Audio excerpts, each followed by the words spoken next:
তাই হরিদাস যখন নাম প্রচার করলেন কত কষ্ট করেছেন। মুসলমান কাজী 22,000 বেত্রাঘাত 22 বাজার ঘুরিয়ে মৃত হয়েছিল বলে তাকে গঙ্গায় ভাসিয়ে দিয়েছিল। আবার কিছুটা যাওয়ার পর গঙ্গা থেকে উঠে কাজী সাহেবের রাজ দরবারে এসে হাজির হয়ে বলছে, আমাকে আরো মারুন, আপনি মারতে মারতে যদি এই দেহ থেকে আমার প্রাণও বের করে দেন, কিন্তু হরিনাম আমার মুখ থেকে আপনি নিঃস্ব করতে পারবেন না।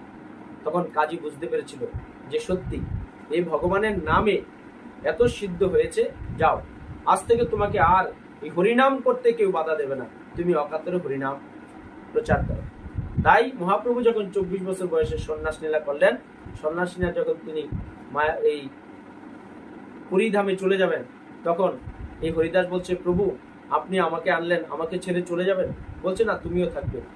বলছে, আমি যে নিচুকুলে জন্ম নিয়েছি, আমি কি করে এই জগন্নাথ ধামে গিয়ে থাকবো?